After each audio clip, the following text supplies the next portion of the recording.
Bienvenue sur Ministère La Vie en Christ, votre espace de partage pour approfondir les vérités bibliques et grandir dans la foi en Jésus-Christ. Aujourd'hui, nous abordons une question cruciale, un chrétien peut-il perdre son salut?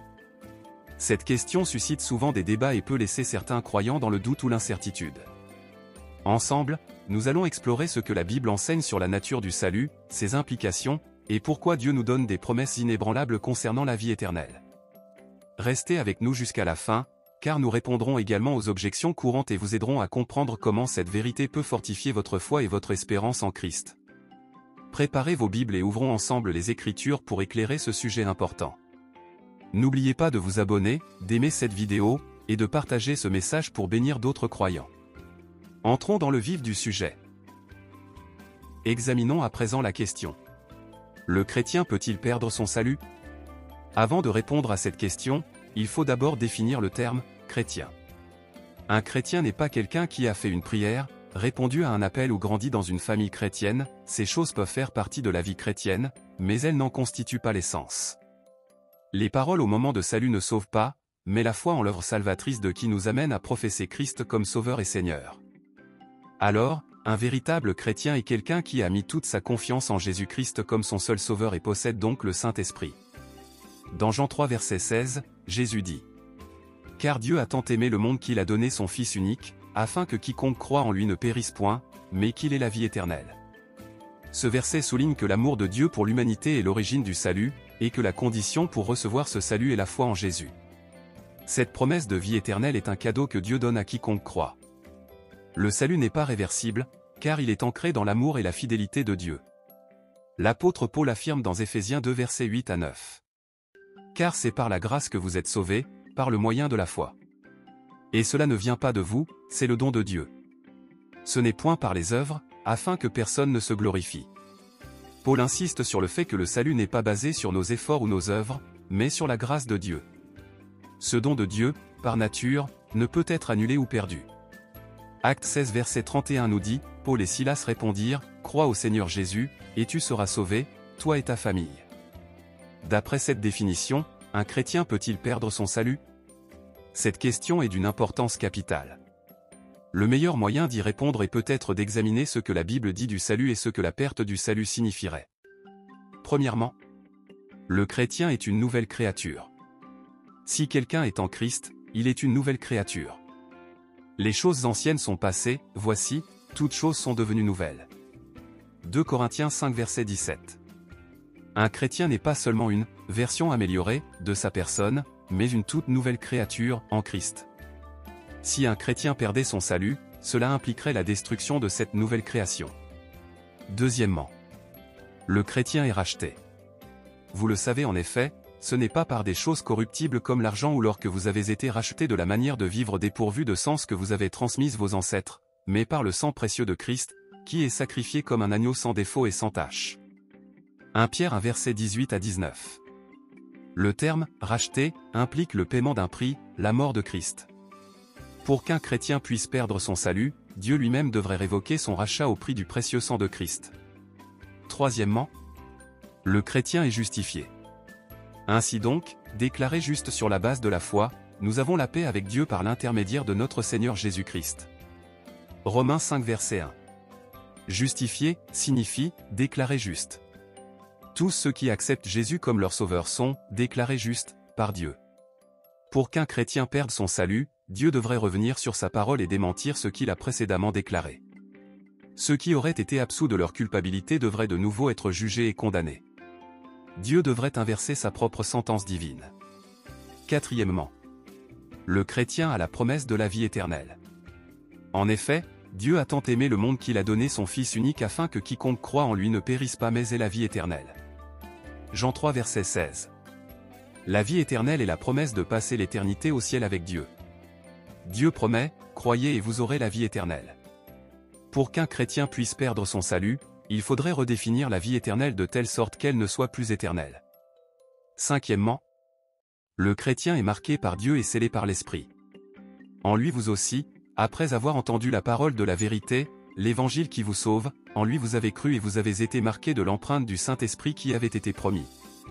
Il est le gage de notre héritage en attendant la libération de ceux que Dieu s'est acquis pour célébrer sa gloire. Éphésiens 1 verset 13 à 14. Au moment où un nouveau chrétien croit, il est marqué et scellé de l'Esprit, promis en gage garantissant notre héritage céleste. Le résultat final est que Dieu est glorifié. Pour qu'un chrétien puisse perdre son salut, Dieu devrait effacer sa marque, retirer l'Esprit, violer sa promesse, annuler le gage, conserver l'héritage, renoncer à être célébré et voir sa gloire diminuer. Au 6e point. Le chrétien est assuré de sa glorification.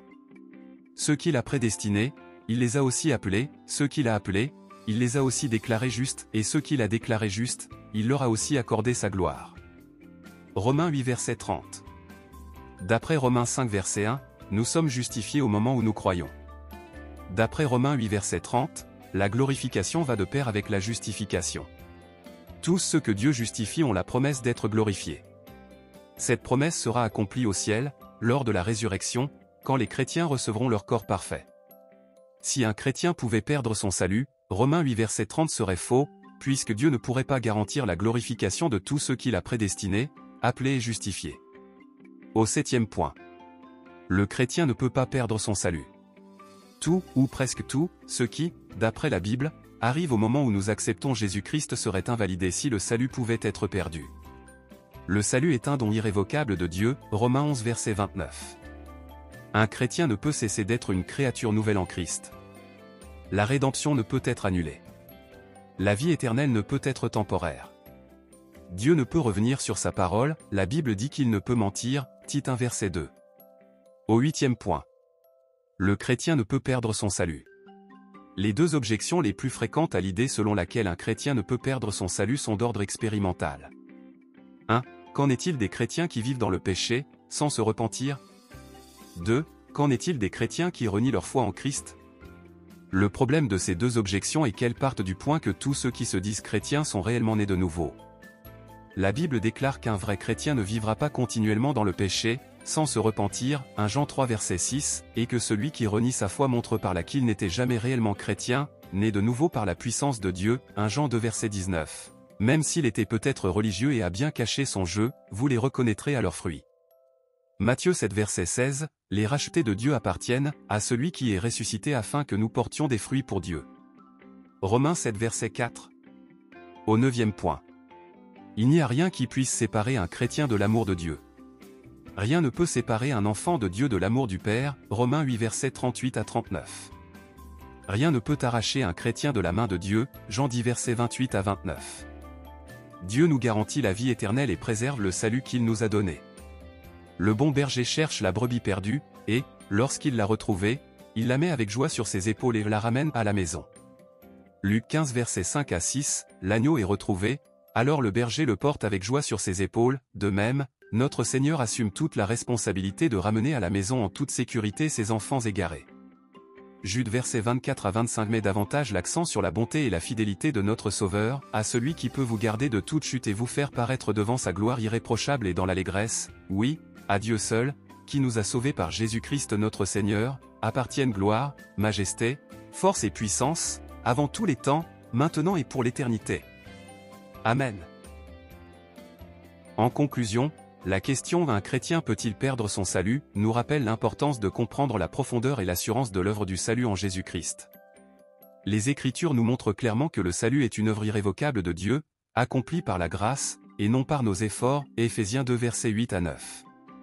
Un chrétien est une nouvelle créature, rachetée par le sang précieux de Christ, scellée par l'Esprit Saint, et destinée à la glorification, 2 Corinthiens 5 verset 17, Romains 8 verset 30. Cependant, il est crucial de souligner que ce n'est pas parce que le salut ne peut être perdu qu'un chrétien a la liberté de vivre dans le péché. L'apôtre Paul pose cette question dans Romains 6 versets 1 à 2, « Que dirons-nous donc? Demeurerions-nous dans le péché, afin que la grâce abonde? Loin de là. Nous qui sommes morts au péché, comment vivrions-nous encore dans le péché? Le salut transforme le cœur du croyant, le conduisant à marcher dans la sanctification et à produire des fruits dignes de la repentance, Matthieu 7 verset 16, Romains 7 verset 4. Réponse aux objections. 1. Qu'en est-il des chrétiens qui vivent dans le péché, sans se repentir? Un vrai chrétien ne peut vivre continuellement dans le péché. Comme l'affirme 1 Jean 3 verset 6, quiconque demeure en lui ne pêche point, quiconque pêche ne l'a pas vu et ne l'a pas connu. Un tel comportement peut révéler qu'une personne n'a jamais été réellement régénérée. 2. Qu'en est-il des chrétiens qui renient leur foi? Ceux qui renient Christ démontrent qu'ils n'ont jamais été véritablement nés de nouveau. Jean écrit dans 1 Jean 2 verset 19, « Ils sont sortis du milieu de nous, mais ils n'étaient pas des nôtres, car, s'ils eussent été des nôtres, ils seraient demeurés avec nous. » Rien ne peut séparer un enfant de Dieu de l'amour du Père, Romains 8 versets 38 à 39. Jésus déclare, « Je leur donne la vie éternelle, elles ne périront jamais, et personne ne les ravira de ma main. » Jean 10 versets 28 à 29. Toutefois, la sécurité du salut ne doit pas être un prétexte pour négliger la sainteté, car Dieu appelle ses enfants à marcher dans l'obéissance et à refléter le caractère de Christ, 1 Pierre 1 verset 16. Encouragement final. Bien-aimés, la grâce de Dieu qui assure notre salut est aussi celle qui nous donne la force de vivre une vie sainte et agréable à lui. Si vous traversez des luttes ou des doutes, souvenez-vous que le bon berger ramène ses brebis égarées avec amour, Luc 15 versets 5 à 6, et qu'il est fidèle pour achever l'œuvre qu'il a commencée en vous, Philippiens 1 verset 6. Partagez vos réflexions dans les commentaires, aimez et abonnez-vous pour d'autres enseignements bibliques. Ensemble, approfondissons notre marche avec Christ et glorifions Dieu dans nos vies. Que sa paix et sa grâce vous accompagnent.